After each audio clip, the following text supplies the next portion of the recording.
Hola, queridos amigos, bienvenidos de nuevo al canal Nexus Economía, en donde traemos y conversamos algunas ideas y movemos un poquito digamos, el tablero para darnos cuenta y trabajar y generar nuevas posibilidades, que es lo que fundamentalmente queremos, tratando de aprovechar el- la nueva apertura, la nueva oportunidad que tiene Venezuela de movilizar esa economía. Entonces voy a traer acá algo que encontré que me parece interesante, sobre todo que lo podamos discutir. Déjame colocar la pantalla.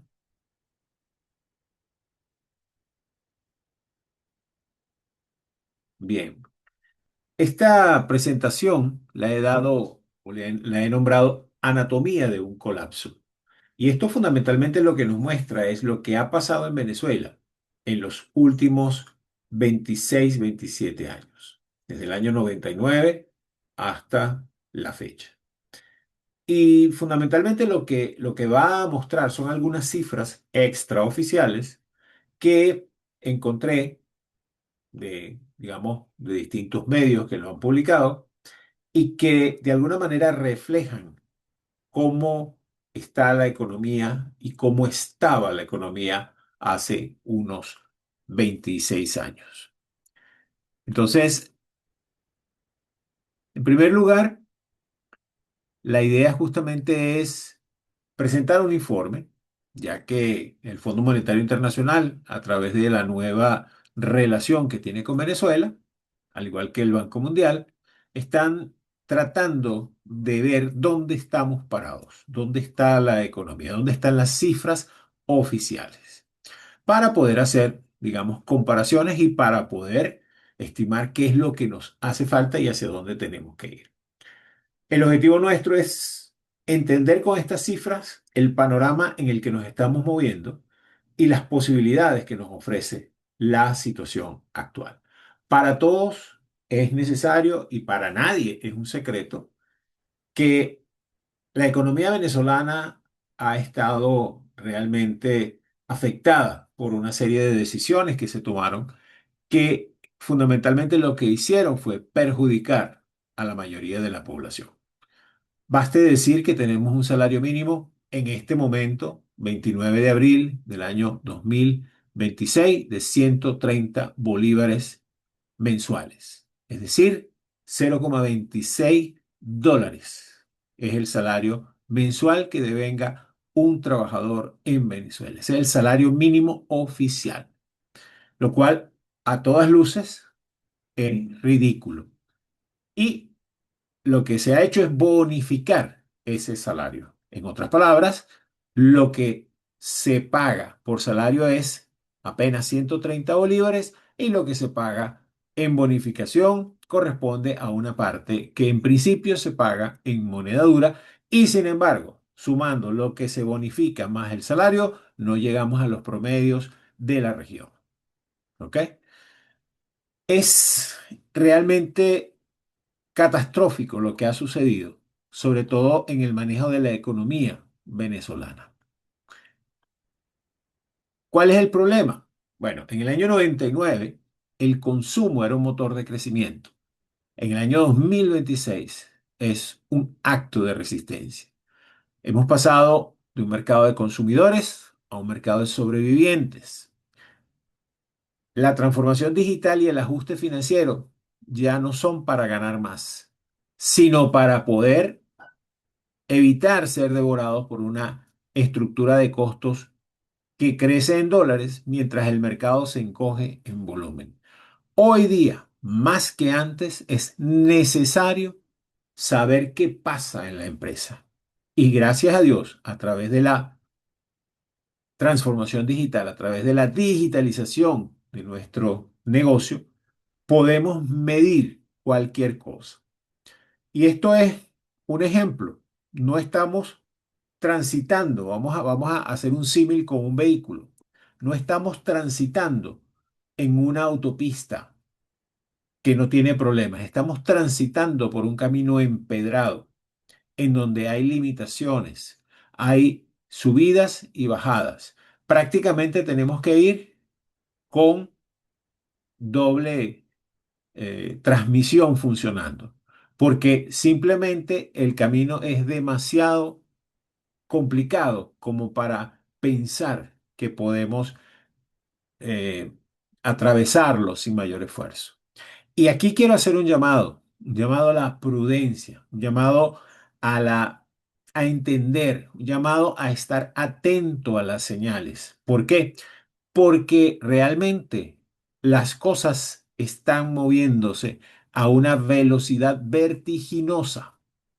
Apenas ayer, 28 de abril del año 2026, nos enteramos que Arabia Saudita sale de la OPEP como consecuencia de todo el conflicto que hay en Oriente Medio.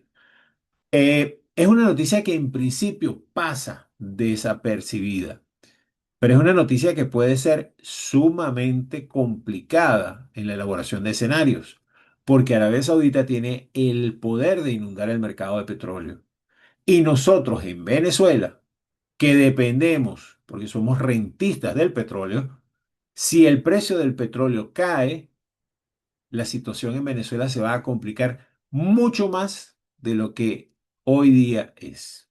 Entonces hay que ser prudentes, hay que tomar en cuenta los cambios, hay que estar vigilante de lo que sucede. No podemos simplemente pensar en que lo mejor viene, en ese pensamiento que yo califico de buenismo. El pensamiento del buenismo, ay, sí, las cosas van a salir bien. No, tenemos que planificar, tenemos que desarrollar escenarios, tenemos que pensar en las distintas variables. ¿Cómo se va a comportar el mercado petrolero? ¿Qué va a pasar con la deuda de Venezuela? ¿Qué va a pasar con, por ejemplo, el desarrollo de las inversiones que supuestamente van a llevar la producción petrolera de 1.200.000 barriles diarios a 3 millones de barriles? ¿En cuánto tiempo? ¿Quién va a financiar eso? Esos son temas que hay que trabajar, que hay que discutir y que hasta ahora no se han discutido de forma transparente. En primer lugar, porque no hay transparencia. Y en segundo lugar, porque nadie sabe qué es lo que va a pasar. Hasta la fecha se están firmando acuerdos y yo aplaudo la firma de los acuerdos. Lo importante no es que se firmen los acuerdos, sino que se pongan a funcionar, porque nunca debieron de pararse, nunca debieron de detenerse. Pero es importante que entendamos que las cosas cambian muy rápidamente. Y los escenarios varían con mucha velocidad. Así que no seamos ingenuos ante lo que viene y preparémonos para lo que puede suceder.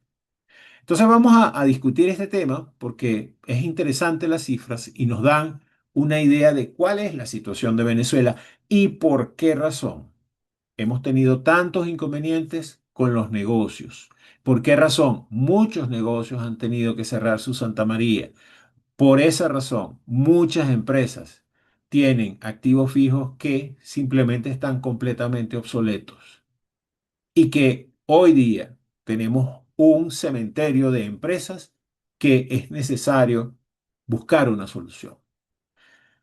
Las cifras. Producto Interno Bruto per cápita nominal en el año 99, febrero 99, $4.133 por persona y en enero de 2026, 3.088.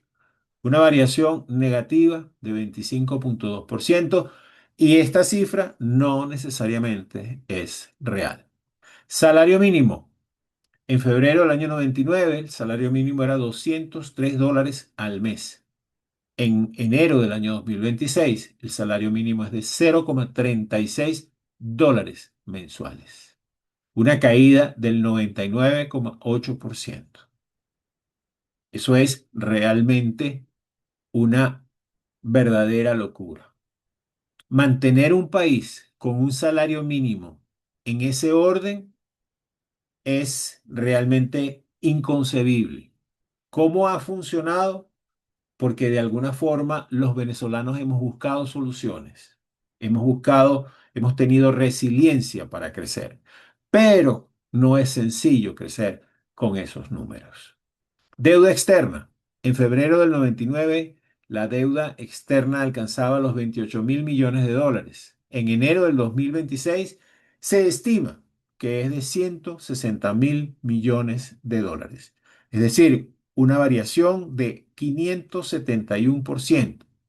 Estamos mucho más endeudados que hace 26 años. Deuda externa per cápita. Cada uno de nosotros en febrero del 99 tenía una deuda externa de $1.173.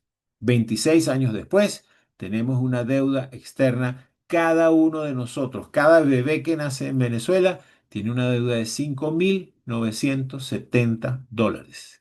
Es decir, ha habido una variación de 408% en la deuda externa per cápita.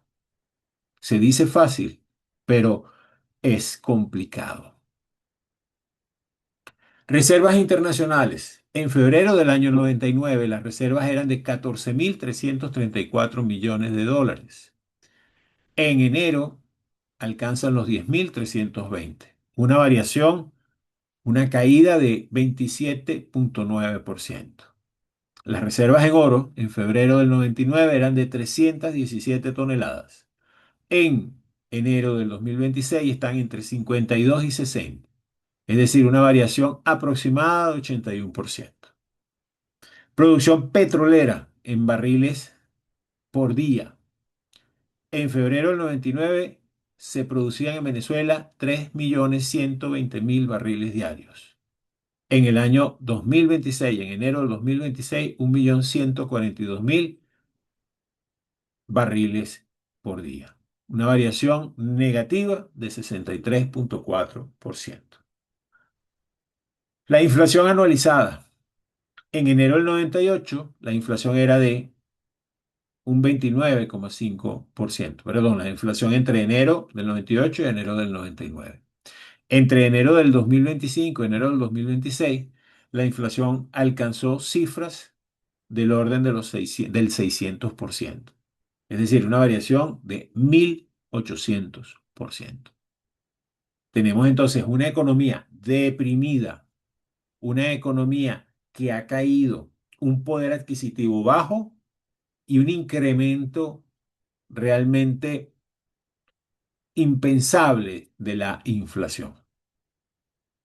Y esto, por supuesto, trae consecuencias.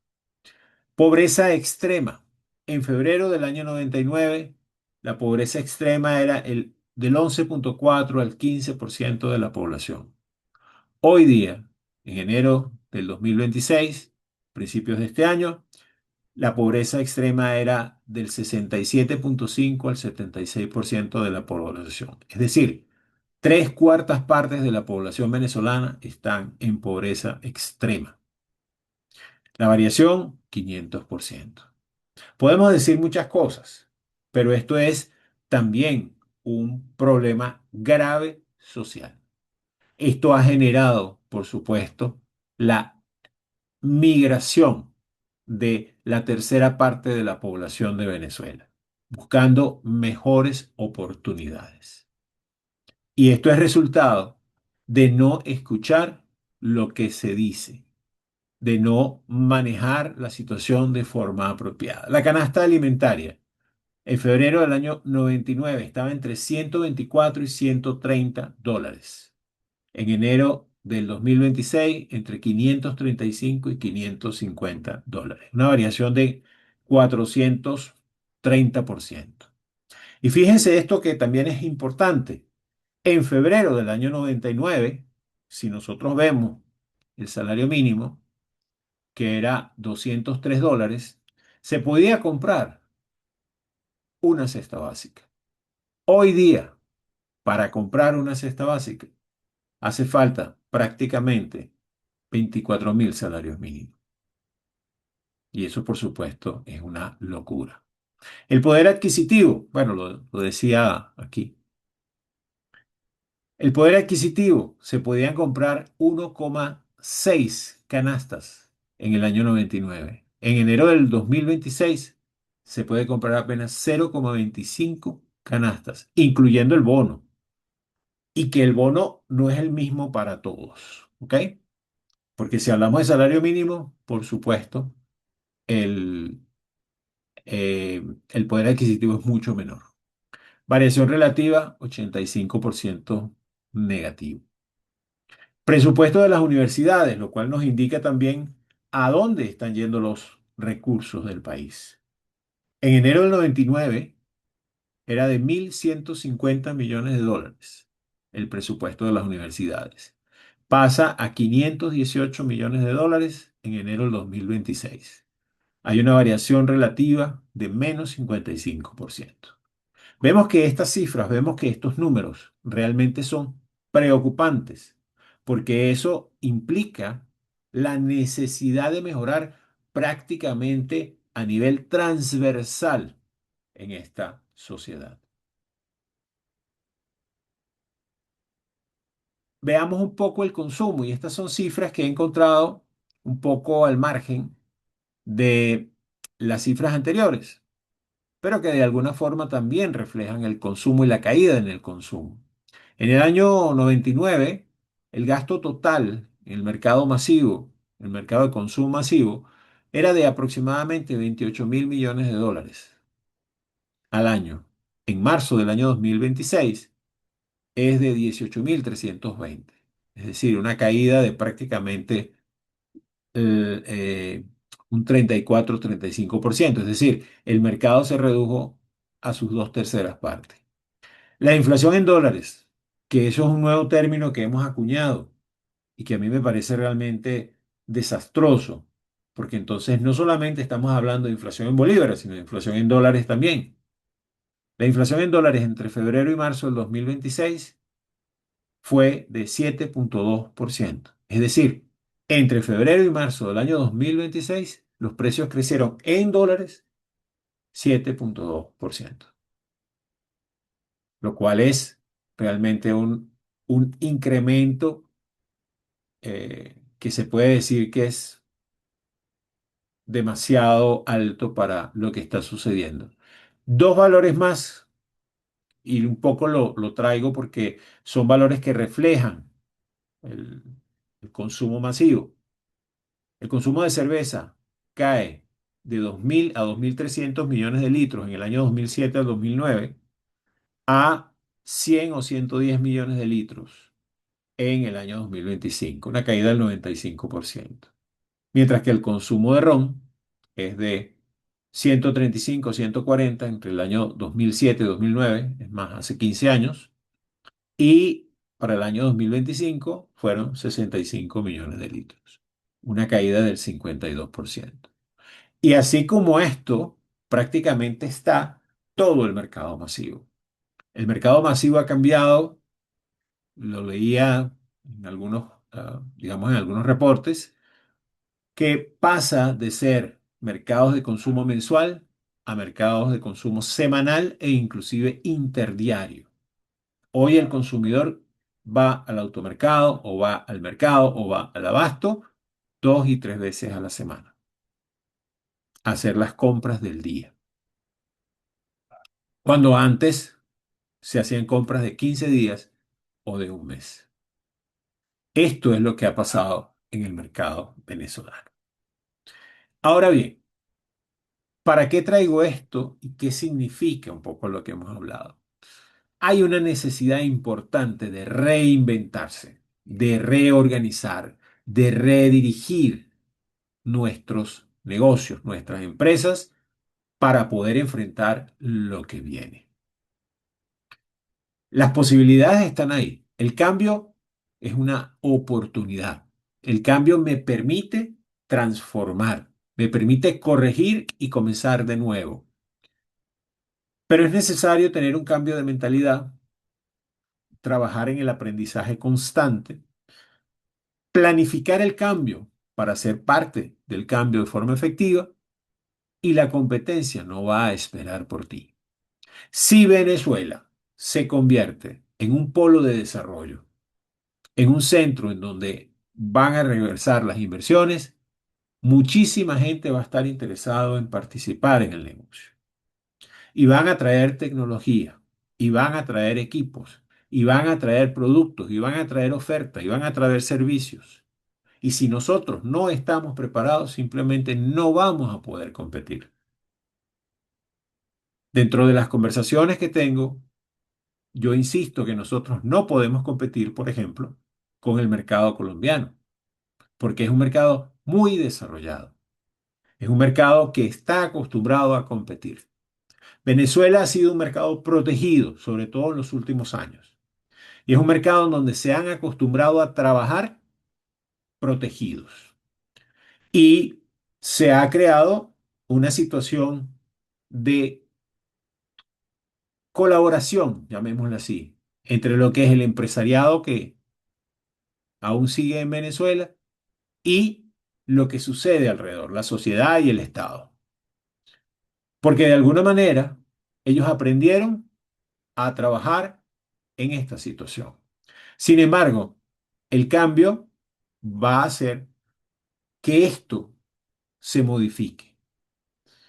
Y es necesario entonces cambiar para crecer, cambiar para sobrevivir a la transformación que va a exigir la apertura del mercado. No vamos de ninguna manera a avanzar con un salario de 130 bolívares mensuales. Es imposible que un trabajador se prepare o esté dispuesto a ir a trabajar por ese salario. Sabemos, por supuesto, lo que eso conlleva.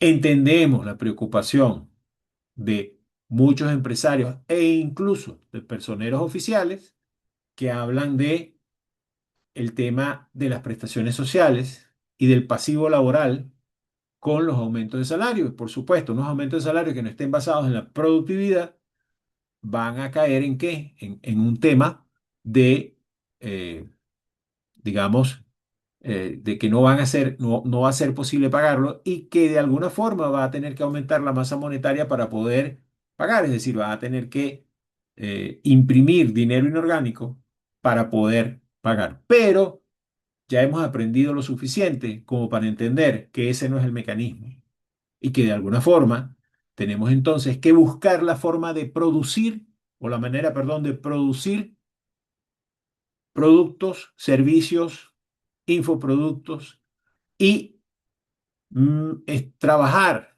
o involucrarnos en este mercado internacional. Las posibilidades son infinitas. Lo importante es que seamos capaces de hacerlo. ¿Cuál es el plan de acción desde Nexus Economía? El lema que nosotros manejamos es educar para transformar.